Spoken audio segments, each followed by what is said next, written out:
안녕하세요. 안녕하십니까. 오늘은 특기를 살려서 어린이집 선생님의 인도로 이제 귀엽게 인사를 했습니다. 오늘 JBS 성서 이야기 18강, 사도행전 17장 내용을 함께 할 텐데요. 시작기도 데살로니가 1서 5장 15절부터 18절까지 성서 말씀을 시작기도로 함께 바치겠습니다.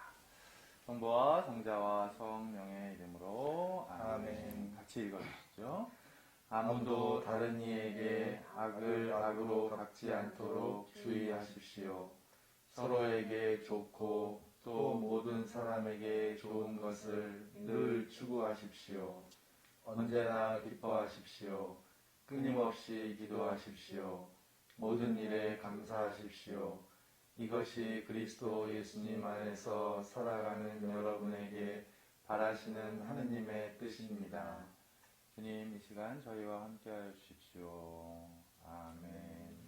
성부와 성자와 성령의 이름으로 아멘. 네, 안녕하세요. 안녕하세요. 안녕하십니까.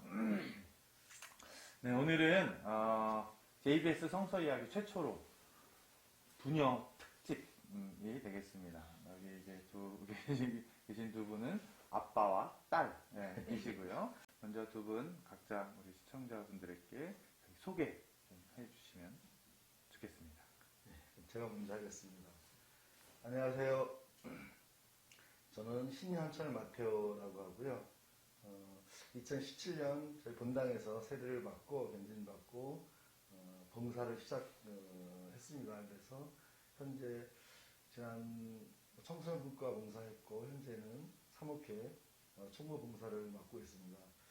아직도 부족한 점이 많은데 이런 성서 이야기에 초대해 주셔서 감사를 드립니다. 네, 2017년에 받으셨으면 이제 3년. 2007년. 7년. 잘못 들었네요. 저는 2007년도. 2007년에. 네. 지금 저희 본당에 아주 중추적인 사목회 역할을 하고 계시는 신현철 마테오 성모님이십니다. 네, 다음 우리. 안녕하세요. 저는 신수영 미카엘라고요. 세례 받으시는 10년 정도 됐고 전례부하고 어린이부에 활동 있었습니다. 네. 끝입니까? 네. 네, 그래요. 그러면은 아빠가 먼저 받고 이제 가족이 같이 이렇게 받으신 건가요? 예, 제가 받고 저는 이제 외짝교우로 받아서 이 아내가 청년 시절부터 했었고요. 냉담하다가 제가 세례 받으면서 냉담 풀고 제가 받고 그다음에 소영이하고 저희 아들이 동시에. 근데 그것도 되게 에피소드가 있는 게 엄마랑 아빠랑 다 20살 되고 나서 세례를 받아라 하셔가지고 오빠가 20살 때 세례를 준비하고 있었어요. 근데 오빠가 교리를 못 가서 오빠 교리 못 간다고 성당에 너가 가서 얘기 좀 해드려 하면서 제가 갔다가 그럼 너가 대신 세례 받아 이래서 제가 갑자기 세례를 받게 된 거예요. 진짜? 네. 뭔가 콩가루인데 이거? 그래서 저도 너무 준비 안 된 상태로 받아서 그때 조금 네, 당황했었어요. 그럼 고등학교 때요? 저 고1 때. 고1 때? 그랬구나. 뭔가 좀 야로가 있었던 것 같은데. 근데 거의 초반이었어요. 초반에. 교육 초반. 그래서 이제 같이 하게 됐구나. 하자. 그래요. 네, 오빠는 이미 장가를 갔고, 예. 이제 머지않아 또 이제 소영이도 이제 결혼을 거의 한 거나 다름없죠, 지금? 아직 결혼식은? 예. 좀 계속 코로나 때문에 미뤄지는 상황인가요? 11월 말에 잡아 있는데요. 아직 원래 이제 연기를 할지는 이제. 할지는 아직 그때 상황 가봐야지 알 것 같아요. 아유, 결혼 준비로 바쁘겠어요. 네, 정신이 없어가지고. 정신 없는 와중에도 이렇게 JBS 성서 이야기에 초대에 응해주셔서 감사드립니다. 사도행전 17장의 내용을 함께 공부해 보도록 하겠습니다. 먼저 우리가 지난 시간에 했었던 내용을 간략하게 좀 이렇게 볼 텐데요. 지난 시간에 우리가 이제 바오로가 2차 선교여행을 이제 가죠. 1차 선교여행은 바르나바와 갔는데 2차 선교여행은 실라스라고 하는 다른 인물과 이제 떠나는 이야기가 처음에 나왔었고요. 그래서 원래 아시아 쪽을 선교하려고 하다가 마케도니아 사람을 환시해서 이제 보고 마케도니아로 건너가는 내용이 나옵니다. 그리고 그 처음에 이제 선교했던 도시가 필리피라는 도시였죠. 필리피라는 도시에서 리디아에게 세례를 주는 장면을 공부했고요. 필리피에서도 사실 환영을 받지 못했어요. 그래서 결국 실라스와 함께 투옥되는 이야기가 지난 사도행전 16장의 이제 내용이었습니다. 오늘 우리가 살펴볼 사도행전 17장은요.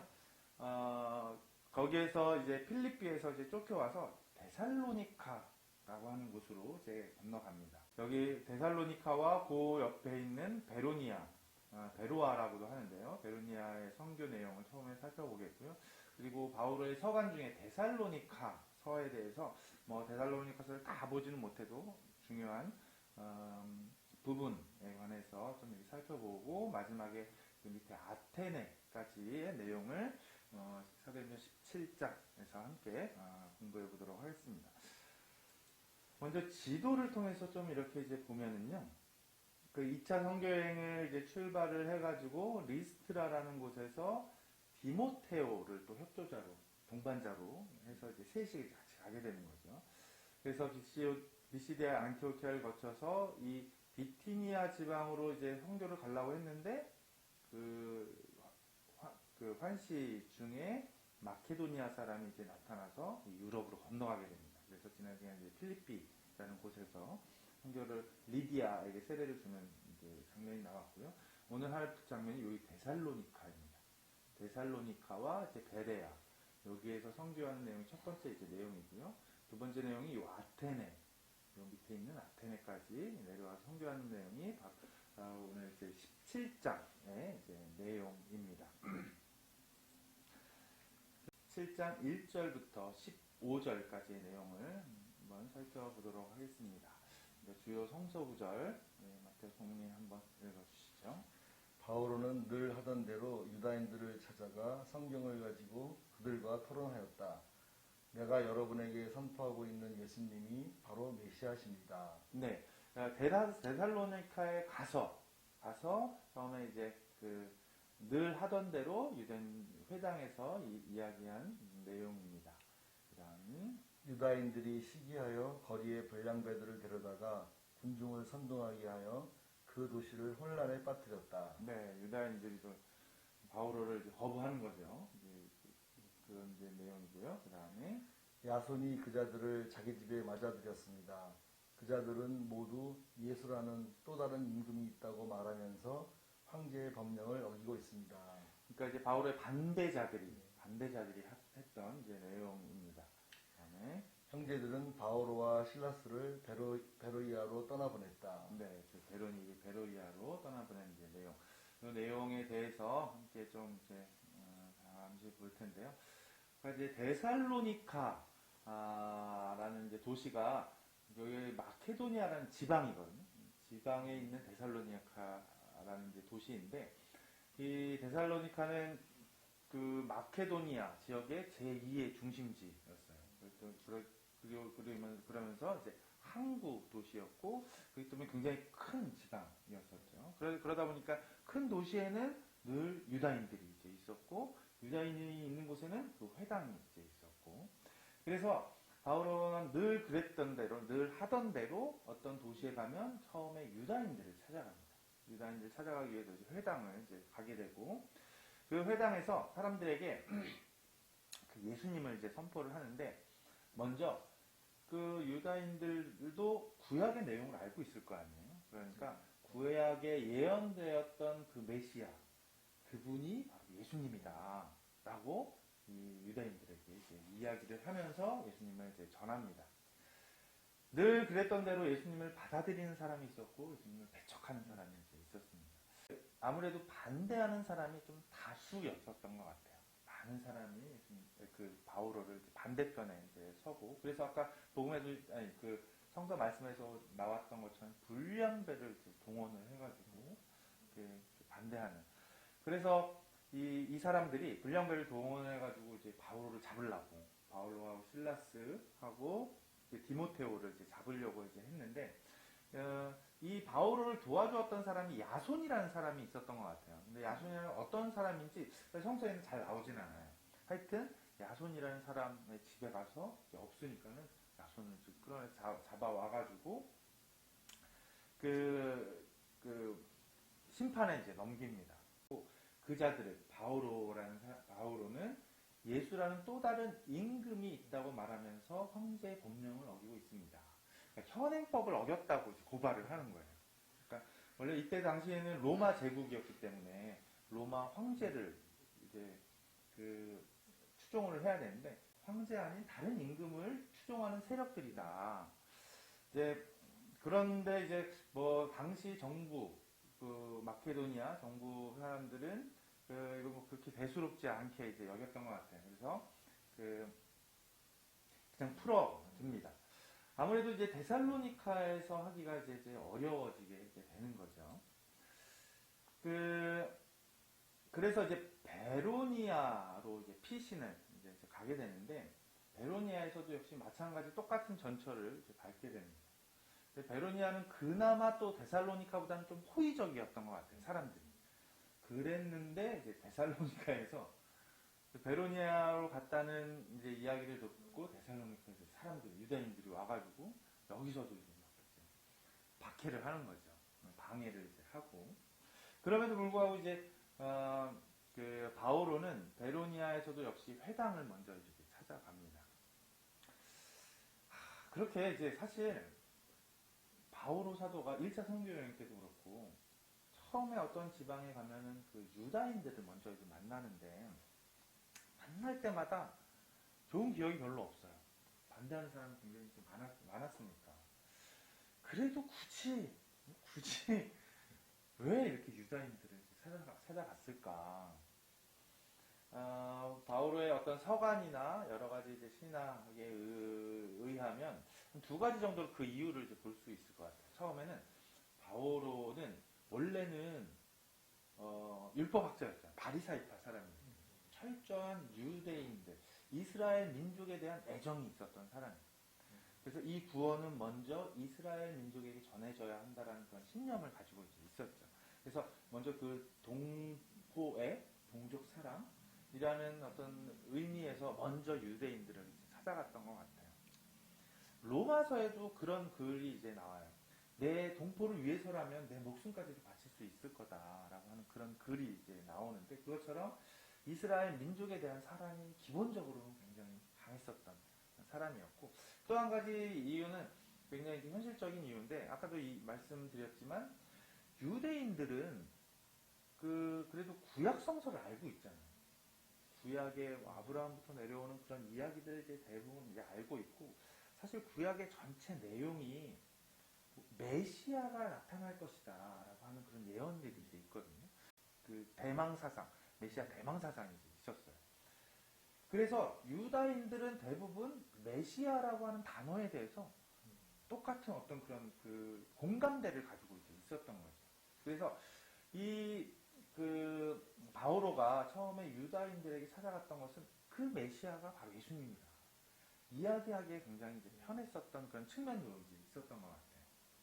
그러다 보니까 이제 어떤 기본적으로 배경 지식이 있는 유다인들에게 이제 먼저 갔었던 거죠. 그래서 이제 그 동족에 대한 사랑 그리고 어떤 효과적인 선교를 하기 위해서 굳이 그렇게 반대를 무릅쓰고 유다인들을 먼저 찾아갔었던 겁니다. 네, 여기까지가 이제 데살로니카와 베로니아에서의 바오로의 2차 선교에 관한 이제 내용이었고요. 그 다음이 우리가 이제 데살로니카서를 좀 이제 볼 필요가 있는데 우리가 방금 데살로니카 지역에서의 선교 내용을 이제 살펴봤잖아요. 그래서 우리가 바오로 서간 중에 데살로니카 서가 있잖아요. 데살로니카 1서, 2서가 이제 있는데요. 사실 이 데살로니카는 한 50년경에 이제 쓰여졌다고 보통 전해집니다. 근데 이 데살로니카가 신약성서 전체에서 처음으로 쓰여진 글이에요. 복음서보다도. 복음보다, 그러니까 복음은 보통 70년, 이거는 70년 전후로 이제 쓰여지는데, 예수님이 돌아가신 다음에 한 50년경에 바오로가 이제 선교를 한 거거든요. 그래서 선교를 하는 중에 이 데살로니카 사람들, 데살로니카에 있는 그리스도인들에게 편지를 쓴 게 이제 데살로니카 서인데, 이게 지금 현존하는 신약성서 어떤 그 모든 신약성서 중에 처음으로 쓰여진 성서가 이 데살로니카 전서입니다.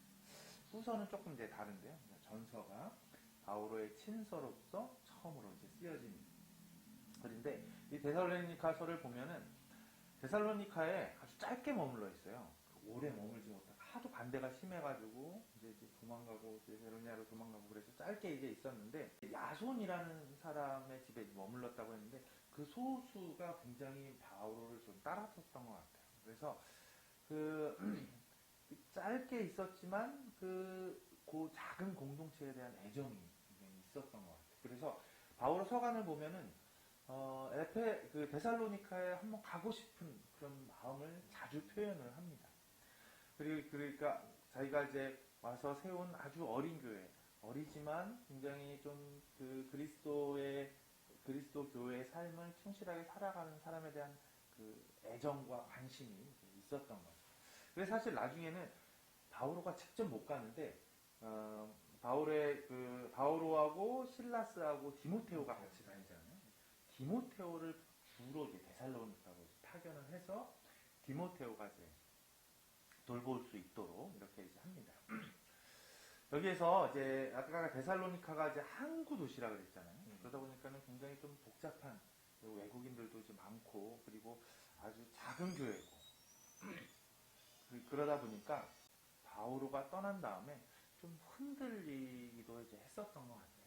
사람들이 이제 흔들리고 그리스도인의 정체성에 대한 좀 혼란이 좀 이제 오기도 하고, 그래서 데살로니카서를 이렇게 보면은 주요한 내용이 그리스도인으로서의 정체성을 가지고 살아라 라고 이제 하는 내용이 이제 주요 내용으로 이제 나옵니다. 그러면서 사실 복음을 받아들이는 것, 예수님을 이렇게 받아들임으로 인해서 복음을 받아들이면 성령이 함께 할 거다. 너희와 함께. 그러니까 너희의 정체성, 그리스도인으로 정체성을 잘 가지고 살아가라라고 하는 내용이 데살로니카 전서, 그러니까 바오로가 첫 번째로 쓴 편지의 주요한 내용이었습니다. 그래서 어려움 속에서도 이렇게 사실 돌봄도 받지 못하고 어려움 속에 있지만 복음에 대한 확신을 가지십시오. 그게 바로 우리가 아까 우리 시작 기도에 읽었었던 데살로니카 전서, 여기에 아주 이런 배경으로 읽으면 또 다시 좀 이제 읽혀질 거예요. 그럼 우리 같이 다시 한번 읽어볼까요? 아무도 다른 이에게 악을 악으로 갚지 않도록 주의하십시오. 서로에게 좋고 또 모든 사람에게 좋은 것을 늘 추구하십시오. 언제나 기뻐하십시오. 끊임없이 기도하십시오. 모든 일에 감사하십시오. 이것이 그리스도 예수님 안에서 살아가는 여러분에게 바라시는 하나님의 뜻입니다. 네, 유명한 글귀죠. 언제나 기뻐하십시오. 끊임없이 기도하십시오. 모든 일에 감사하십시오. 그러니까 바오로는 그런 정체성을 갖기를 굉장히 바랐었던 것 같아요. 그래서 이런 마음으로 이게 바로 하느님이 여러분에게 바라시는 뜻입니다. 라고 하는 어떤 간절함이 묻어나오는 데살로니카 서의 한 부분이었습니다. 네, 그리고 이제 마지막으로 이제 아테네로 이제 내려오는데요. 아테네 하면 떠오르는 게 혹시 있나요? 파르테논 신전? 가봤어요 혹시? 아니요. 상식으로. 했어요. 상식으로. 네, 파르테논 신전이 굉장히 이제 유명하죠. 다신교였었죠. 그리스라고 하는 이제 도시가 다신교였었고, 여러 이제 신전이 있었는데 그 중에서도 가장 오늘날까지 남아있는 거대한 신전이 파르테논 이제 신전입니다. 사진으로 이제 보시면 이제 이런 이제 신전이고요. 그리고 이제 원형극장이 굉장히 많이 이제 남아 있죠. 그리스의 중심지였었죠. 아테네가 올림픽이 시작된 것도 그렇고 또 많이 이제 들어보셨겠지만 그 플라톤, 아리스토텔레스, 소크라테스 그런 헬레니 시대의 유명한 철학자들이 이제 여기에 이제 있었고요. 그리고 그러니까 아테네가 이 그리스 오늘날에도 아테네가 그리스의 수도인데 굉장히 그때 당시 헬레니즘 문화라고 해서 정치, 경제, 문화, 예술, 철학의 중심지였어요. 그러니까 그때 당시에 기라성 같은 사람들이 모여있던 곳이 이제 아테네였었죠. 이 아테네에 가서 바오로가 이제 예수님을 이제 전합니다. 아테네 선교 17장 16절부터 34절까지의 성성 내용입니다. 한번 읽어주시겠어요? 여러분은 모든 면에서 대단한 종교심을 가지고 있습니다. 알지 못하는 신에게라는 제단을 보았습니다. 그 대상을 내가 선포합니다. 네, 아테네 사람들에게 바오로가 했었던 이제 이야기입니다. 그 다음에 사람들의 손으로 섬김을 받지 않으십니다. 하느님은 오히려 모르는 이에게 생명과 숨과 모든 것을 주시는 분입니다. 여러분들이 아는 그런 여러 신들이 있는데 하느님은 거기 종속된 섬김을 받는 종속된 분이 아니라 근원적으로 모든 것을 주시는 분입니다. 라는 바오로의 내용입니다. 그 다음에 인간의 예술과 상상으로 빚어 만든 다시 마시면 여기서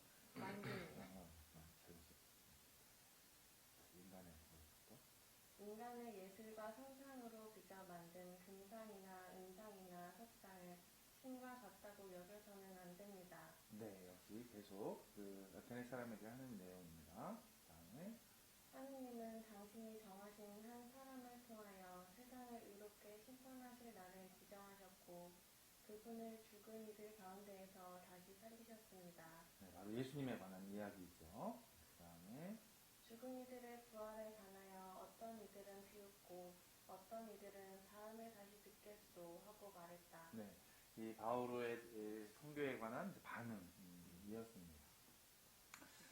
사실 이 아테네라고 하는 도시 그때 당시에 최대 도시였었죠. 로마 다음으로.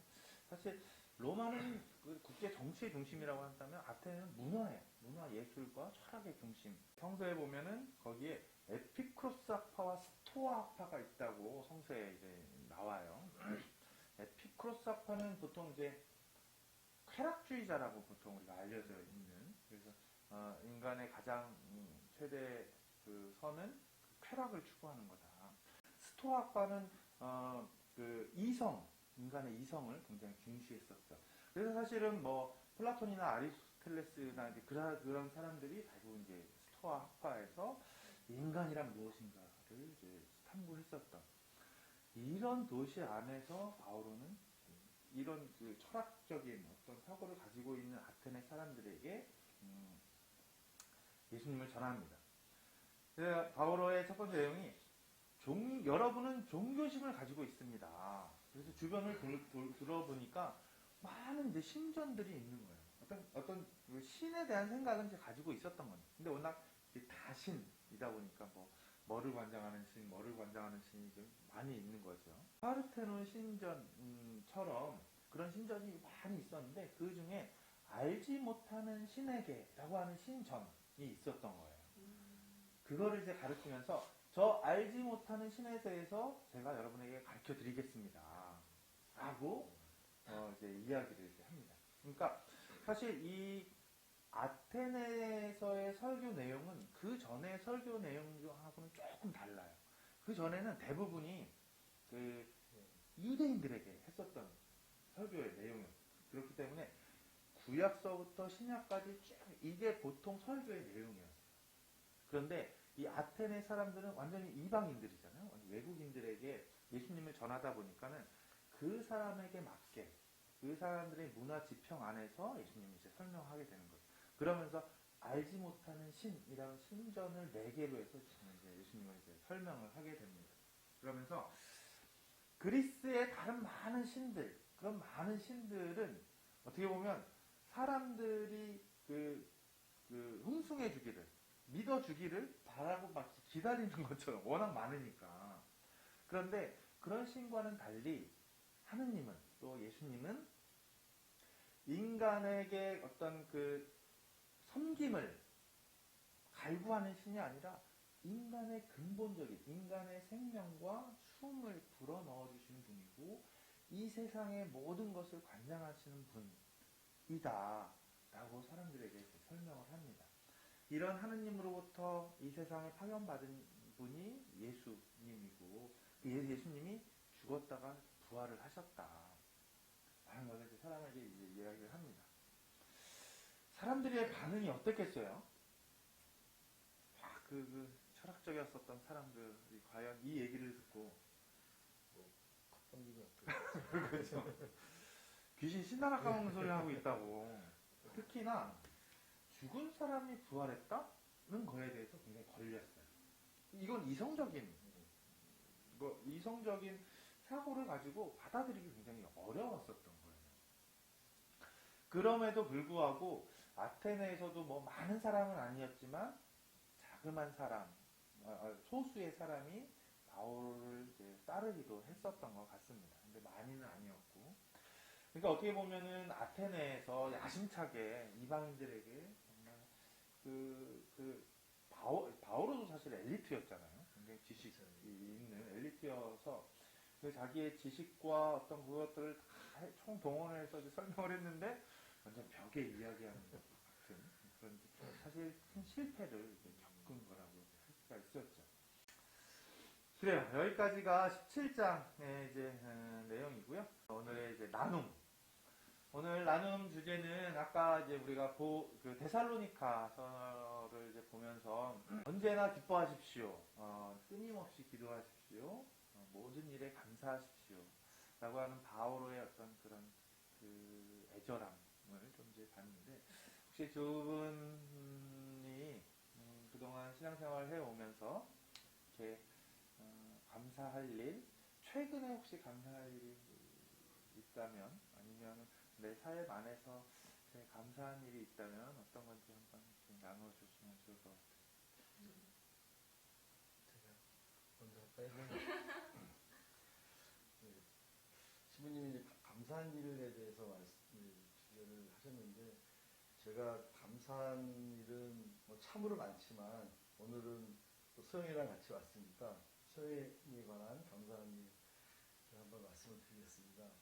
소영이는 초등학교 때는 괜찮은데 중고등학교 때는 많이 아팠었어요.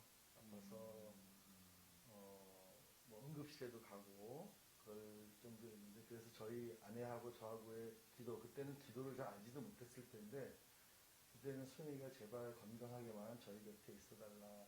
공부도 뭐 진학도 이런 것도 필요 없고 건강하게만 있어달라고 그때 진짜 저희 부부가 간절히 기도했던 것 같습니다. 매일 만나면 하고 그런데 지금은 학교도 하고 유치원 어린이집도 계속 하고 졸업도 하고 그리고 또 이제 결혼한다고 이러는데 이게 얼마나 감사한 일이고 저희 부부는 기적 같은 일이었습니다. 결혼을 생각지도 못했는데 근데 요즘 그런 감사한 마음에서 돌이켜 보니까 지금 준비하는 과정에서 저희가 그 감사함을 좀 잊으면서 주님의 그때 절실하고 감사했던 마음이 조금은 흩어지지 않았는가 이런 생각을 또 하게 됩니다. 그래서 신부님이 오늘 JBS 강좌에 같이 하자고 했을 때 소영이랑 추억을 만들면서 저희 가정이 그런 감사한 마음, 그런 절실한 마음을 다시 한번 되새기고 앞으로 신앙생활을 하는 그런 가정이 되면 좋지 않겠는가 그런 생각으로 응하게 됐고요. 앞으로 그렇게 되리라고 기대를 하고 있습니다. 아유, 감사합니다. 말을 이렇게 잘하세요? 마음이 계세요? 계속 연습하셨나봐요, 어제 봤네. 네, 우리 소영이는? 내가 먼저 할 걸 그랬어.